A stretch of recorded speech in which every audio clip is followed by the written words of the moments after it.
Assalamu alaikum, good morning and welcome everybody to another episode of the Inside Scoop. आपका only show जहां हम break down करते हैं stock market को, decode करते हैं फाइनेंशियल मिस्ट्रीज और लाते हैं आपके लिए exclusive insights from the biggest names in the game. मैं आपकी होस्ट हूँ मार्शल खान और आज का episode as usual is packed with market updates, expert analysis और एक exclusive conversation with the top financial mind. तो Pakistan Stock Exchange is once again on fire and Inside Scoop ने आप अपने सब व्यूअर्स को बताया था about the IMF agreement और उसके potential effects on the capital market. आए आज का एपिसोड स्टार्ट करते हैं विद येस्टरडेज मार्केट प्रोग्रेस.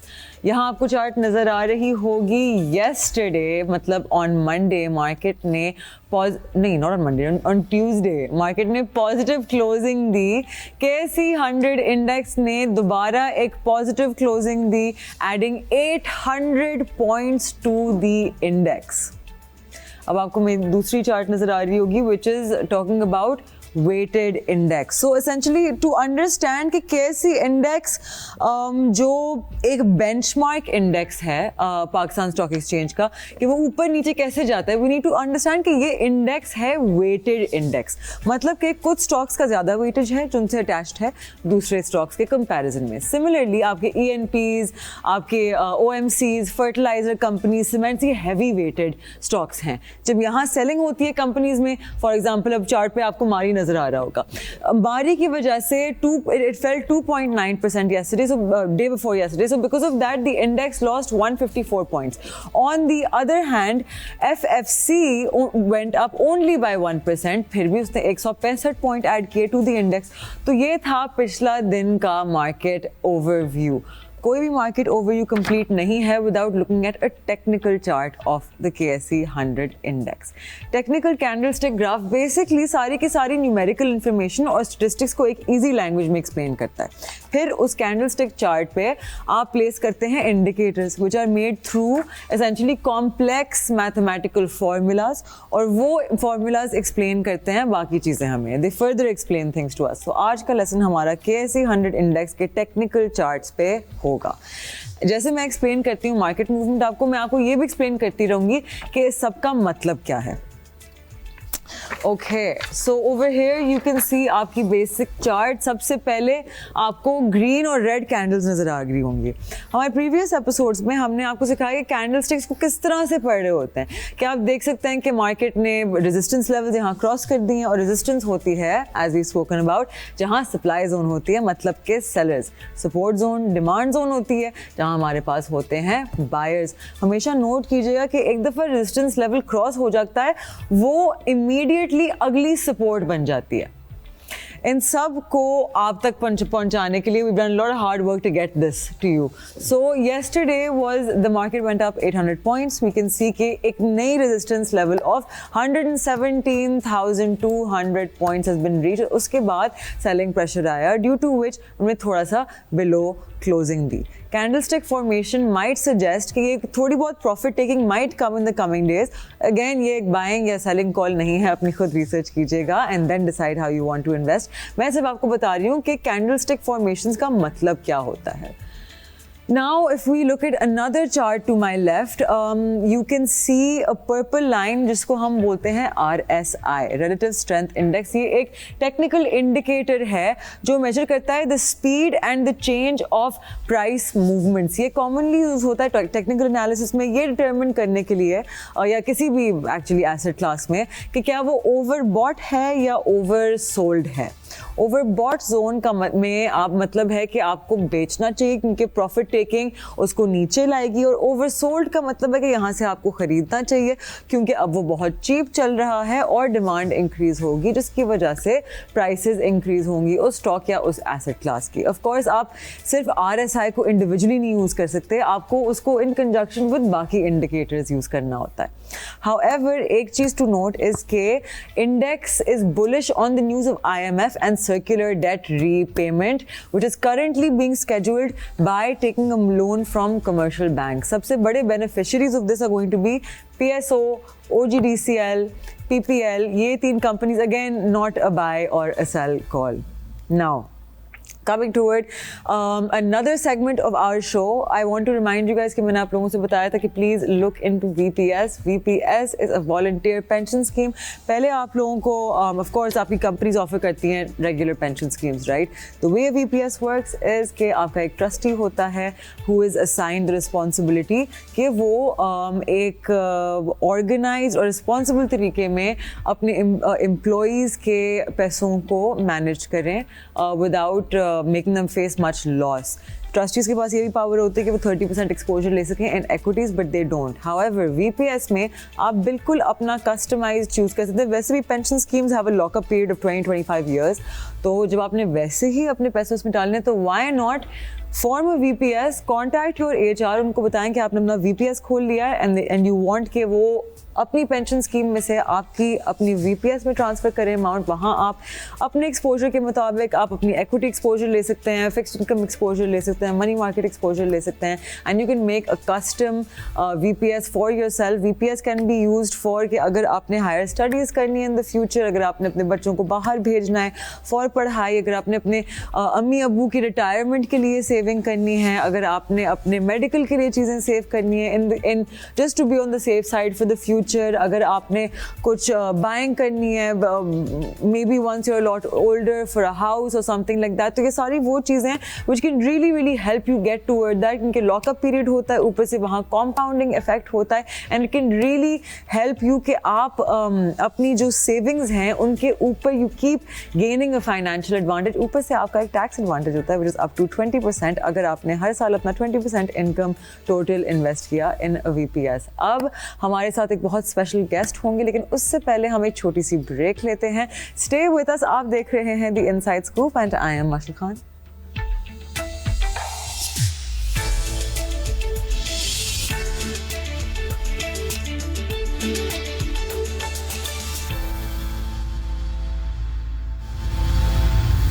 अस्सलाम वालेकुम everyone and welcome back to the inside scoop. हमारे साथ एक बहुत स्पेशल गेस्ट मौजूद हैं. We have with us mister Farhan Rizvi who is the global head of a huge brokerage house who has been on the show with us before as well. Thank you so much for coming back to the show Farhan. तो stock market ने वापस से फिर अपनी bull rally हम कैसे क्या शुरू कर दिया? देखिए आई थिंक बुल रैली ख़त्म ही नहीं हुई थी मार्केट में. ये बात I love to hear it. Market में करेक्शन जो है ना वो कूल ऑफ पीरियड होता है मार्केट में. ये एक्चुअली मार्केट का हुस्न होता है कि यानी मार्केट जिस तरह से अप डाउन करके मूव करती है ये अगर नहीं हो तो वो जो ट्रेडर्स आते हैं जो मार्केट में रेगुलर बेसिस पे ट्रेडिंग एक्टिविटी करते हैं उनके लिए अपॉर्चुनिटीज़ नज़र नहीं आती हैं. और हर लेवल पे हर इन्वेस्टर का एक अपना व्यू होता है. किसी को इस लेवल पे कोई पर्टिकुलर स्टॉक महंगा लगता है और किसी को सस्ता लग रहा होता है. सो ज़ाहिरन वो चेंज ऑफ हैंड जो होता है डिफरेंट इन्वेस्टर्स की कैटेगरीज में वो डेफिनेटली मार्केट को इस तरह के फेजेस में गुजारता है. फिर ऊपर से आपके जितने नए इन्वेस्टर्स आए थे जो सिर्फ प्रॉफिट मार्जिन्स देख के आए थे, जो हमारी 84% की बुल रैली थी, आई थिंक वो भी थोड़ा बहुत सिफ्ट आउट हो गए during the cool off period. देखिए एक जब ये मार्केट चलना शुरू हुई उस वक्त बहुत सारे सिनेरियोज जो हैं जब जिसको आप कहते हैं ना स्मार्ट मनी जब स्टॉक मार्केट में आती है सो वो काफ़ी वर्स्ट सिनेरियोज में आती है. यानी पाकिस्तान ऑन अर्ज ऑफ डिफ़ॉल्ट है, 23-24% के इंटरेस्ट रेट चल रहे हैं. सो वो उनको नज़र आ रहा है कि now the cycle is over, अब जो है वो बुल साइकिल होती है. सो वो एक इन्वेस्टर का बेस आता है जो कि मार्केट में एक पर्टिकुलर रैली को एंजॉय करता है. देन वो लोग आते हैं जो मनी मार्केट फंड से अपने आप को शिफ्ट कर रहे होते हैं. उनको लग रहा होता है अब मार्केट की यील्ड ज़्यादा बेहतर है, अब रिस्क डिफ़ॉल्ट कम हो गया है. सो वो एक्चुअली ये हमेशा चेंज ऑफ हैंड रहेगा. यानी इवन अगर आप एक ट्रेडिंग डेस्क पे बैठे होते हैं तो हर शख्स का दूसरे शख्स से व्यू डिफरेंट होता है. किसी को कोई पर्टिकुलर स्टॉक अच्छा लग रहा होता है, किसी को ख़राब लग रहा होता है. तो ये हमेशा हर मार्केट में होता है. और ये ना हो तो शायद मार्केट वन साइडेड बिहेव करने लग जाती है. जैसा हमने देखा ना अगर सब एकदम से मार्केट में बुलिश हो जाते हैं तो देन वी सी के मार्केट में एक बड़ी रैली नज़र आती है. देन हमने देखा कुछ पर्टिकुलर रीजंस की वजह से, कुछ टेक्निकल रीजंस की वजह से कुछ प्रॉफिट टेकिंग आती है, कुछ पॉलिटिकल नॉइज़ बनना शुरू होती है. उसकी वजह से पॉलिटिकल हर बंदा एक चीज़ फॉलो कर रहा होता है, हर इन्वेस्टर एक अपनी प्रोफाइल फॉलो कर रहा होता है. Some follows the political stability, some follows the fundamental, some follows the dividend yield. तो हर लेवल पे मार्केट में कुछ ना कुछ नया हो रहा होता है, जिसकी वजह से वो इन्वेस्टर आइदर आउट हो रहा होता है या इन हो रहा होता है. So we see these phases. So bull cycle is still continue. I think market will test 160,000 by December and so stay long. अच्छा, मेरी ना किसी के साथ शर्त लगी हुई है. मैं कहती हूँ कि जून 30 तक we'll cross 130k points easy. I think it's a matter of like कि अगर किसी एक पर्टिकुलर सेक्टर में डेवलपमेंट होती है, हम देख रहे हैं ऑयल सेक्टर में सेकुलर डेट की रिजोल्यूशन की बातें कर रहे हैं, कोई ऐसी बड़ी मेजर डेवलपमेंट हो जाती है, मटीरियल हो जाती है, so I think you will see in April में भी ये 10-12 हज़ार पॉइंट चलना मार्केट से 10% तो कोई मैटर नहीं करता अब. I'm going to win that bet. Yes, definitely. It seems like. Okay, so IMF. Where are we standing? What's happening? So seems अभी तक तो हमने IMF के तमाम चीज़ों को टिक लगाया है और जो स्टाफ लेवल डिस्कशन थी वो भी आगे बढ़ी है और हम नेक्स्ट फेज़ में भी जा रहे हैं. उन्होंने आपको बहुत हद तक ईज़ ऑफ भी किया है. जो 660 बिलियन के टैक्स कलेक्शन के डेफिसिट में थे आप, उनको आपने कहा, उन्होंने कहा है कि आप अपना टारगेट रिवाइज डाउन कर लें. Maybe we see next year could be hard for the taxpayers or the government to decide that, क्योंकि उन्होंने टारगेट आपको दिया है 15.25 ट्रिलियन का and this is like 21% from this year. So ये एक बड़ा कंसर्निंग चीज़ होगी. गवर्नमेंट उसको किस तरह से लेके जाती है, बिल्कुल किन लोगों पे टैक्स बर्डन आता है, कौन से कॉर्पोरेट्स आते हैं, कौन सी सैलरी क्लास आती है. सो ये एक चीज़ फिलहाल तो हम ही बैठ रहे हैं. सो आई डोंट नो, ये इनको टैक्स नेट बढ़ाने के लिए कुछ ना कुछ तो डिसीजंस लेने पड़ेंगे. सो वो एक कंसर्निंग चीज़ है जिसमें नेक्स्ट ईयर का टारगेट जो होगा वो थोड़ा सा आपकी मोस्टली जो एलीट होती है, राइट, वो डॉज कर लेते हैं अपने सारे टैक्सेस. तो what is the solution? What is a possible theoretical, hypothetical solution? Because I mean, सारा tax burden अगर salary class पे fall कर रहा है and they're not even the high net worth people, there's nothing fair about it. हम last programme में हम discuss कर रहे थे कि इन्वेस्टर अवेयरनेस के लिए काम करना चाहिए. सो एक्चुअली हम सबको टैक्स अवेयरनेस पे भी काम करना चाहिए. हम सबको हर उस ड्यूटी के ऊपर काम करना चाहिए जिससे शायद मुल्क के लिए जो बेनिफिशियल हो. सो हम एज अ नेशन हमें एक काम ऐसा करना चाहिए जिसके लिए हमारी नेशन वाइड ड्राइव चले, जिसमें हर चीज़ के बारे में अवेयरनेस दी जाए. टैक्स पे करना चाहिए. सो अगर आप US को स्टडी करें तो वहाँ पे जो लो टैक्स पेयर एरियाज़ होते हैं, पेइंग एरियाज़ होते हैं, वहाँ पे आपको स्कूल क्वालिटीज़ ख़राब होती हैं वहाँ पे आपको. सो यहाँ पे इस तरह कोई सिस्टम ही नहीं है. So if somebody is paying the tax, incentivize नहीं है. एग्जैक्टली. सो इस तरह की चीज़ों में आना चाहिए. जिस क्लास से आपको टैक्स ज़्यादा आ रहा है उसको बेनिफिशियल करें, आप इंसेंटिवाइज करेंगे भाई वो टैक्स ज़्यादा से ज़्यादा पे करें. वरना हर शख्स एंड ऑफ द डे पे यही तरीके का ढूंढ रहा होगा जो बाकी लीड्स ढूंढ रहे होते हैं कि हमें किस तरह से जो है टैक्स इवेट करना. अच्छा, आपको पता है अबाउट के VPS पे आपको टैक्स एडवांटेज मिलता है? जी ऐसा ही. आप यूज़ करते हैं? जी डेफिनेटली. हर salary class I think use करता है जो म्यूचुअल फंड इन्वेस्टमेंट करता होगा. That's true. हमारी इंडस्ट्री में तो सभी यूज़ करते हैं. बेसिकली बहुत लोगों को पता नहीं होता अबाउट दी सर्टन एडवांटेजेस. मैं थोड़ा ऑडियंस को बता दूं, मैं आप लोगों से VPS की बात करती हूँ ना, तो एसेंशली अगर आप 20% अपनी टोटल इनकम की इन्वेस्ट करें इनटू VPS, और VPS आपकी चॉइस का हो सकता है, मतलब अगर आप चाहें कि 100% इक्विटी एक्सपोजर लें like me, you can do that, right.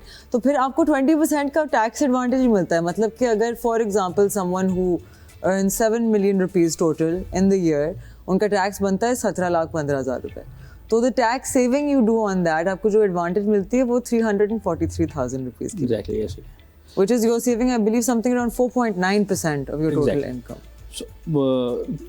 अगर आप बाकी टैक्स सेविंग के एरियाज में देखेंगे तो आप सिर्फ VPS ही बचा है जिसमें आप टैक्स सेव कर सकते हैं. हाँ, बाकी सब बंद कर दिए. तो वो यस, बाकी तो कोई ऑप्शन बचा ही नहीं है. तो आई थिंक वैसे VPS इन्वेस्टमेंट करनी चाहिए हर पहले हमारे म्यूचुअल फंड्स में एक एडवांटेज, आपको टैक्स एडवांटेज मिलता था, लेकिन लोग ये करते थे कि वो डाल देते थे और एक हफ्ते बाद अपना निकाल के एडवांटेज भी ले लिया. ये तो आई डोंट रिमेम्बर, मगर ये हमें जब हमने पहली दफ़ा इंडस्ट्री में म्यूचुअल फंड इंडस्ट्री ज्वाइन की, when I was associated with MCB asset management, तो वो हमें वो बताया जाता था कि यार ये आपका प्रोविडेंट फंड है, ये वीपीएस में जाएगा, never take this off, even you change job, और लेट इट बी इन्वेस्टेड, आप जब रिटायर होंगे तो ये पैसा निकालिएगा, तो this will be multiply by the end you get retired and you get the tax benefits too. You know people don't even, लोग जब पेंशन का सोचते हैं, वॉलंटियर पेंशन स्कीम का जब सोचते हैं, तो उनके दिमाग में मतलब नेचुरली, बिकॉज हमने इतना उसे एडवर्टाइज नहीं किया एज एन इंडस्ट्री, राइट, कि there are so many different uses अब आपका वीपीएस। तो फॉर एग्जांपल आप you just had a child, right, अब आप चाहेंगे कि इसको आला से आला तालीम वसूल हो, राइट, तो what you can use a VPS for that, you can use a VPS कि फॉर एग्जांपल आज XYZ यूनिवर्सिटी की फीस है 50 लाख रुपए 4 साल की,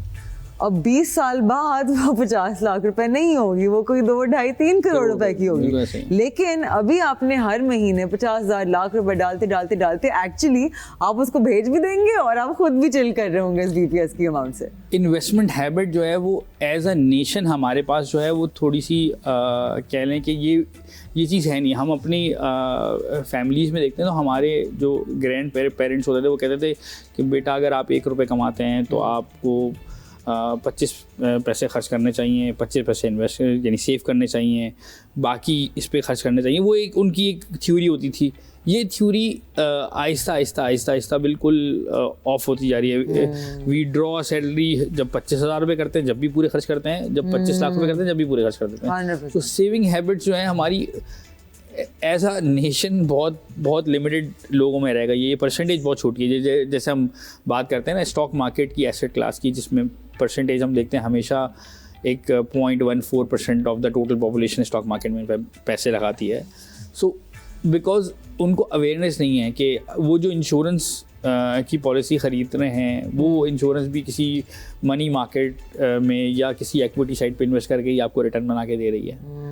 So this has to be on everybody's palm के उनको पता होना चाहिए कितनी नेसेसरी है इन्वेस्टमेंट और किस पर्पस के लिए की जा रही है। So अगर आज आपने इक्विटी एक्सपोजर 100% ले लिया और कल स्टॉक मार्केट में एक छोटी सी करेक्शन आ गई है, no problem. So थोड़ा सा टाइम दें, अपनी थ्योरी को समझें और आपने किस थॉट प्रोसेस के through in the long run आदमी ने और स्टॉक मार्केट में हमेशा ऊपर जाना होता है। अब हमारे अक्सर लोग ये करते हैं कि हमने स्टॉक लिया और वो नीचे बाय हाई सेल लो बोला होता है, हालांकि बाय लो सेल हाई होता है, वो उल्टा चल रहा है। बिकॉज हम पहले दिन अपना इन्वेस्टर प्रोफाइल डिसाइड ही नहीं करते। मुझे पता होना चाहिए कि मैंने ये पैसे लगाए क्यों हैं, मैंने पैसे कोई गेन की नहीं। Can I ask you what's your breakdown? Equity 100%। Yeah, I love to hear it. इस इंडस्ट्री में एक्सपोजर का इतना तो एडवांटेज लेना चाहिए, है ना? अच्छा, so on this note, we'll take a short break and then we'll continue the conversation. We're in conversation with Farhan Rizvi and I am Ashil Khan. You are watching The Inside Scoop.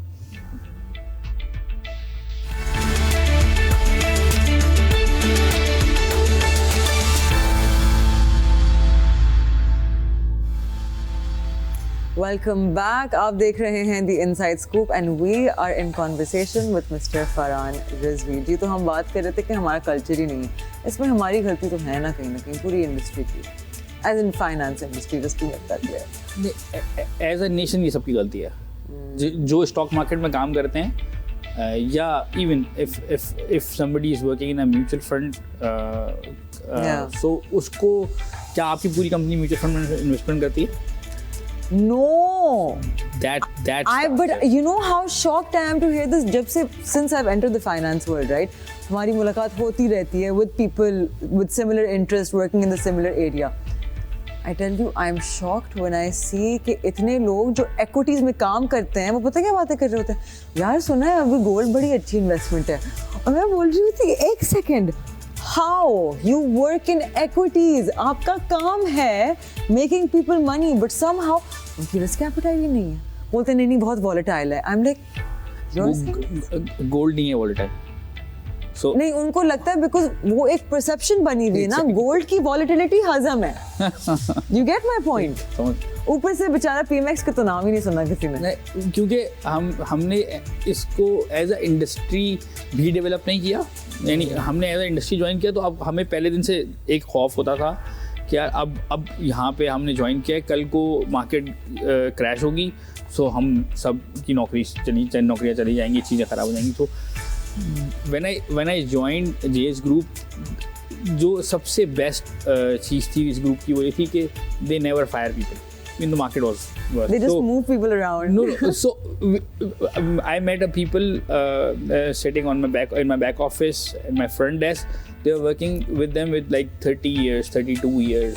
So it's a long span. Yes. So ये जो retention थी ना, या ये जो बताना था लोगों को यार your thing is secure, that's why we are capable of grabbing the market share of around 10-11% of the market, because हमने उनको बताया कि यार आपने स्टॉक मार्केट में काम करना है and we are there for you, we will give you the awareness, we will give you the training. So एक पूरा प्रोसेस है जो सिस्टम में रन होता है, जो ऑर्गेनाइजेशन में नीचे तक डिलीवर किया जाता है. सो म्यूचुअल फंड बेचने वाला जो होता है या एक्विटीज़ बेचने वाला जो होता है, अगर उसको इस एसेट क्लास की समझ में नहीं है, अगर उसने कभी म्यूचुअल फंड की एक्विटी फंड में इन्वेस्टमेंट ही नहीं की, तो सामने कन्वेंस कैसे करेगा. हम कहते हैं कि लोगों को कि वो इंश्योरेंस एजेंट जो होता है ना, उसके लिए सबसे हार्ड होता है कि बताता है आपको यार आप मर जाएंगे तो आपको पैसे मिल जाएंगे. Same goes with the equity broker या म्यूचुअल फंड डिस्ट्रीब्यूटर. वो भी जब आपको बता रहा होता है ना, अगर उसने अपनी प्रोफाइल खुद से नहीं क्रिएट की हुई कि यार मेरा एक्विटी एक्सपोजर कितना है, if I am convincing somebody to invest 100 million rupees in equities, अगर आप खुद कन्विंस्ड नहीं है तो क्या मैं 20% of my total income invest करता हूँ उस एक्विटी साइड पे या नहीं करता. तो उसमें कन्विंस ही नहीं होता तो क्या होता है, ये इम्बैलेंसिंग शुरू हो जाती है. 600 अरब रुपए के AUM से हम 4-5 ट्रिलियन की एसेट मैनेजमेंट साइड. तो आपको लगता है कि दिस इज जस्ट बिकॉज बहुत सारे लोग ये पढ़ के आ जाते हैं and that has become a parameter कि नहीं बस क्योंकि इस शख्स ने फाइनेंस पढ़ा हुआ है तो this person is the right person to sell this product. Don't you think that's a mismatch? Because personally I would think कि मैं फॉर एग्जांपल इतने लोगों को जानती हूँ जो इतने अच्छे फॉरेक्स ट्रेडर्स हैं, जो स्टॉक ट्रेडर्स हैं, जो क्रिप्टो ट्रेडर्स हैं, right? And if tomorrow I was to take them to an asset management company, वो पहली चीज़ पूछें कि इनकी डिग्री फाइनेंस में है नहीं है. आगे डजेंट मैटर वो कितने प्रॉफिटेबल हैं, डजेंट मैटर उन्होंने कितने लोगों को कन्विंस किया है already to come to trading, they won't get hired. I don't think that's right.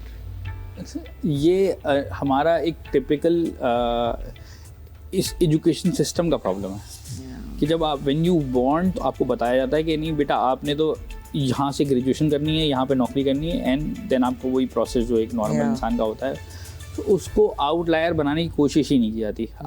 आज मैं AI का, मशीन लर्निंग का यूज़ कर रहा हूँ, डेटा साइंस का यूज़ कर रहा हूँ मार्केट एनालिसिस के लिए. सो it doesn't require a financial degree, it doesn't require anything related to the finance. It's only required आपको वो लॉजिक पता होनी चाहिए जिस लॉजिक पे आप उसको 100%. It's a matter of talent and it's a matter of आपकी अप्लाइड इंटेलिजेंस कितनी है, आप उस नॉलेज को अप्लाई कितना कर सकते हैं. आपको कन्वर्जन ही नहीं आती, आपने सिर्फ किताबों से पढ़ के how are you going to convince people to invest? इस टिपिकल अप्रोच का ही रीज़न है ना हम यहाँ पे इस तरह की डिस्कशन कर रहे हैं कि मार्केट जो है इंडस्ट्री ग्रो नहीं करती, या $50 बिलियन का हमारा पूरा साइज है मार्केट. एग्जैक्टली. तो अब हमारी ना एसेट क्लास ग्रो कर रही है ना इंडस्ट्री ग्रो कर रही है. हालांकि आपको पता है what Warren Buffett says, he says I do not need to look at your college degree for you to be my CEO. He is currently sitting on a $330 billion की cash pile because he pulled out the US stock market on time. I think he read the stock market correctly because सुने, अच्छा अगर आप मुझे बताएं कि मुझे क्या करना पड़ेगा to become Warren Buffett. Can you decode? ये बताने के लिए तो पहले मुझे वॉरेन बफेट बनना पड़ेगा. अच्छा आई थिंक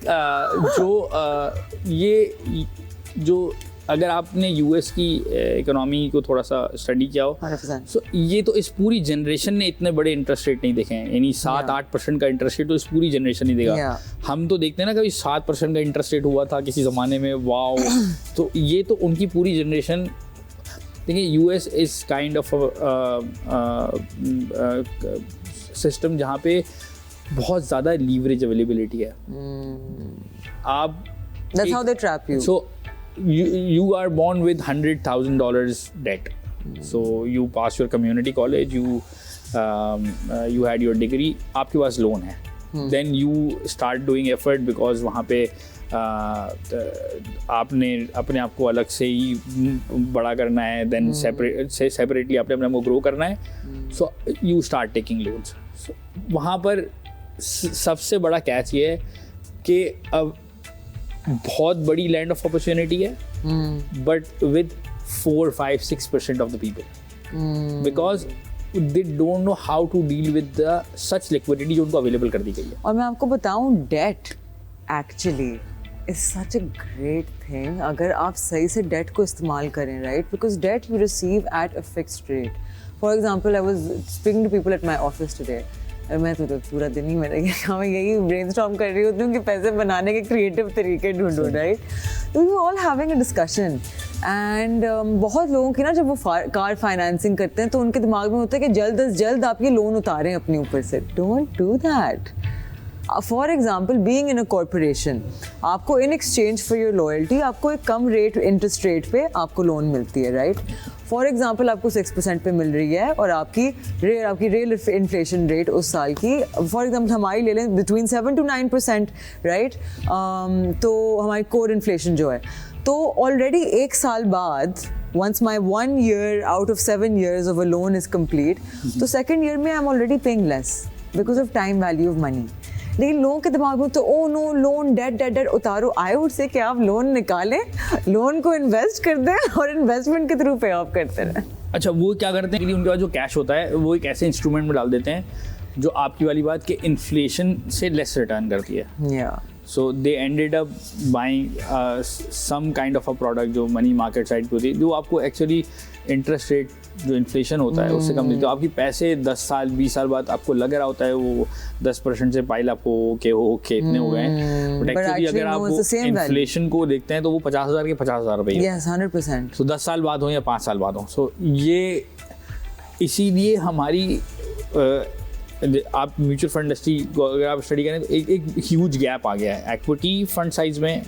And यार, I tell you it's 90-10। Farhan कैसे ठीक करें? I think 90-5 होगा, 95-5 होगा। Really? बहुत बड़ा गैप है ये तो।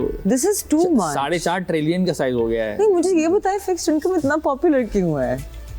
रिस्क प्रोफाइल नहीं है ना, रिस्क प्रोफाइल नहीं है। हम ऐसे एज अ नेशन जो है वो बहुत रिस्क अवर्स है, बहुत ज़्यादा सेफ खेलने वाले लोग। हालांकि हम हैं खतरों के खिलाड़ी। हाँ, तो है ना? हम बाहर खेलते हैं ना खतरों से। हम घर के अंदर खतरे नहीं होते। हम कहते हैं ठीक है, हम सेफ रहना, हमारे पैसों के साथ। 6-6.5 के प्राइस मल्टीपल पे आपको मिल रहे हैं स्टॉक्स। थोड़ी सी मैं कहती हूँ, आप चलें, आप ना बने एक्सपर्ट रिसर्च एनालिस्ट, आप बेसिक 8-10 रेशियोज उठा लें अपने। देखिए, you pick up your PE ratio, you pick up your price to sales, price to book, debt to equity, ऐसे कुछ चैट जीपीटी कर लें। सही है, उठा लें, डाइवर्सिफिकेशन कर लें 5 अलग अलग सेक्टर्स में, 12-15 अलग अलग स्टॉक्स में रखे रहें। 20 साल बाद आपकी किस्मत ना बदली भी हो तो इवन मार्केट में यील्ड जो है ना वो मैं जब मार्केट ज्वाइन की थी कॉर्पोरेट डेस्क पे आया था तो 2008 का क्रैश ख़त्म हुआ था, 2009 से मार्केट ने दोबारा अपने आप को चलना शुरू किया था। सो डीजी खान सीमेंट चलता था उस वक्त 18 रुपये पे, हब पावर चलता था 12 रुपये पे। आप यानी 1 साल का डिविडेंड हब पावर के प्राइस से ज़्यादा था। इस यील्ड पे आपको 2008 में कोई स्टॉक्स मिल रहे हैं, 2009 में आपको ये स्टॉक्स मिल रहे हैं 40-45 रुपये पे OGDC चल रहा था। चलिए हम ये बात नहीं करते, आपसे 6 महीने पुरानी बात करते हैं, ये 1-1.5 साल पुरानी बात करते हैं। तो यही ऑयल स्टॉक्स 115 और 120 रुपये में मिल रहे थे। ये कंपनीज खत्म होने वाली नहीं है कभी भी। नहीं, ये 250 आज के 15 साल बाद हम बैठे यही बात कर रहे होंगे कि यार उस टाइम पे याद है काश कहाँ था। so ये इट्स ऑनगोइंग प्रोसेस, ये कभी भी और यही मार्केट में हमने जो स्टार्ट में बात की, मार्केट अपॉर्चुनिटी इसी तरह देती है आपको। 100%। एक सिनेरियो होगा, रीजन में कोई डेवलपमेंट हो गई, कोई ऐसा फ्रंट हो गया आपके साथ मार्केट में लोगों And there will always be another Sazgar in the market waiting to be discovered. Definitely, है ना? Definitely. But with that we are out of time. हमेशा आप जब भी आते हैं ना टाइम का पता ही नहीं चलता. I don't even know where half an hour went. And आप लोगों से मैं मिलती हूँ कल on the Inside Scoop. I'll see you then. Take care and Khuda Hafiz.